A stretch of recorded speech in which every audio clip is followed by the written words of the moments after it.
जय हिंद फ्रेंड, हिंदी और प्राइड में आप सभी का स्वागत है। फ्रेंड्स, यहाँ पे देखिए यूजीसी नेट हिंदी साहित्य संबंधी काव्यशास्त्र विषय पर हम चर्चा कर रहे हैं। तो काव्यशास्त्र संबंधी क्या मान्यता रही है उन पे हम यहाँ पे डिस्कशन कर रहे हैं। तो देखिए यहाँ पे क्वेश्चन है, क्रोचे का अभिव्यंजनावाद सिद्धांत क्या कहता है, इसका कॉन्सेप्ट क्या है, हमें इस पे ध्यान देना है। जय हिंद फ्रेंड, हिंदी और प्राइड में आप सभी का स्वागत है। फ्रेंड्स, यहाँ पे यूजीसी नेट हिंदी साहित्य संबंधी यूनिट 3 में जो पाश्चात्य काव्यशास्त्र विधा हमारे पाठ्यक्रम में लगा हुआ है, उसमें आज हम जो डिस्कशन करने वाले हैं वो है क्रोचे का अभिव्यंजनावाद सिद्धांत। तो जो क्रोचे हैं पाश्चात्य काव्यशास्त्रीय विधा में, इनके द्वारा जो कहा गया है अभिव्यंजनावाद का मूल केंद्र क्या है, अभिव्यंजनावाद का मूल केंद्र क्या है। क्रोचे के अनुसार मूल केंद्र में स्वच्छंदावाद के भीतर निहित नियम और परंपरा, रूढ़ि आदि के विरोधी स्वरूप से है। यानी अभिव्यंजनावाद का मूल केंद्र स्वच्छंदावाद के भीतर निहित नियम और परंपरा, रूढ़ि आदि के विरोधी स्वरूप से है। क्रोचे का अभिव्यंजनावाद साहित्य या कला की समीक्षा का मापक न होकर काव्य की कला, उत्पत्ति अथवा सृजन प्रक्रिया को विश्लेषित करता है। क्रोचे तर्कशास्त्र से विचारात्मक क्रिया को, अर्थशास्त्र से आर्थिक क्रिया को और नीति शास्त्र से नैतिक क्रिया को जोड़कर देखते हैं।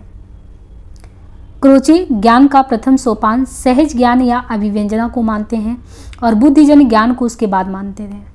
यानी क्रोचे क्या मानते हैं कि ज्ञान का पहला सोपान क्या है, सहज ज्ञान आपको हो जाए।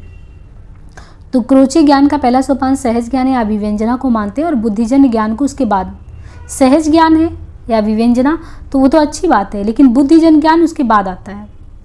काव्य संबंधी विचारों में क्रोचे प्रसिद्ध दार्शनिक हीगेल से, प्रसिद्ध दार्शनिक कौन है, हीगेल से वो काफ़ी हद तक प्रभावित थे।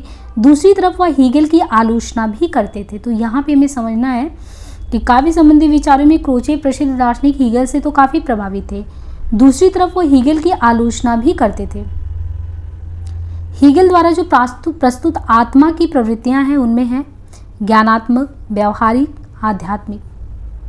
क्रोचे द्वारा प्रस्तुत आत्मा की प्रवृत्तियों के बारे में देखें तो इसमें ज्ञानात्मक या सैद्धांतिक है, व्यावहारिक है, और फिर ज्ञानात्मक या सैद्धांतिक को बांटे तो अंतः प्रज्ञात्मक क्रिया, सहजानुभूति, अभिव्यंजना संबंधित, दूसरा तार्किक क्रिया।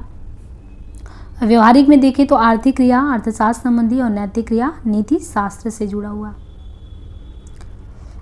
आत्मा के ज्ञान को प्रत्यक्ष अनुमान और शब्दों के द्वारा नहीं समझा जा सकता, उसे अंतः प्रज्ञा द्वारा ही प्राप्त किया जा सकता है। अतः प्रज्ञा द्वारा ही काव्य और कला में अभिव्यक्ति पक्ष की प्रधानता दिखाई देती है। क्रोचे काव्य या कला को आंतरिक कृति मानते हैं, जो बाह्य है उसे वो स्वीकार नहीं करते। क्रोचे आंतरिक अनुभूति को सहजानुभूति से जोड़ते हैं। क्रोचे सहज अनुभूति को कला विषयक धारणा का प्रस्थान बिंदु मानते हैं। इन्होंने सहजानुभूति को प्रकाश से ज्ञान माना जो कल्पना द्वारा उत्पन्न होता है। क्रोचे कला का कोई प्रयोजन स्वीकार नहीं करते, उनका मानना है कि कला कला के लिए ही होता है। क्रोचे कविता को मानव जाति की मातृभाषा मानते हैं तथा उसकी सहजता पर भी वो बल देते हैं। क्रोचे इस मत के पक्षधर थे कि कलाकार के भीतर सौंदर्य की उत्पत्ति होती है, जिस वजह से कलाकार सौंदर्य का भागी है। दूसरी तरफ भावक के भीतर सौंदर्य की पुनरुत्पत्ति होती है, पुनरुत्पत्ति। अभिव्यंजना के संदर्भ में क्रोचे अंतः प्रज्ञा को महत्वपूर्ण मानते हैं, कला को वह अंतः प्रज्ञा की अभिव्यक्ति ही मानते हैं। क्रोचे का अभिव्यंजनावाद व्यापक है, जो स्वयं में रेखा, गति, स्वर आदि उन सभी विषयों को समाहित करता है जिनसे चित्र, नृत्य, संगीत आदि की अभिव्यक्ति होती है। क्रोचे कला वस्तु के वर्गीकरण पर लिखते हैं कि कला के वर्गीकरण से संबंधित कृतियों को जला दिया जाए तो कोई हानि नहीं होगी। अभिव्यंजनावाद की विशेषताएं देखें तो अभिव्यंजना आत्म प्रक्रिया है। अभिव्यंजना कला और अंतः प्रज्ञा आपस में जुड़े हुए हैं। कला क्या है? कला आंतरिक व अखंड होती है, कला रूप में विद्यमान होती है। अंतः प्रज्ञा और अभिव्यंजना में अभेद संबंध माना जाता है। अंतः प्रज्ञा के चरण देखें तो इसके अकॉर्डिंग संस्कार या इंप्रेशन, अभिव्यंजना सौंदर्य मूलक आनंद की अनुभूति, आनंद की अभिव्यक्ति में ध्वनियाँ, गतियाँ, रंग और रेखाएं इनके द्वारा होता है। तो अंतः प्रज्ञा के चरण में संस्कार या इंप्रेशन, अभिव्यंजना, सौंदर्य मूलक आनंद की अनुभूति, आनंद की अभिव्यक्ति ये आते हैं। अभिव्यंजनावाद पर महत्वपूर्ण कथन देखें तो सहजानुभूति अभिव्यंजना की आंतरिक प्रक्रिया है, क्रोचे का कहना है।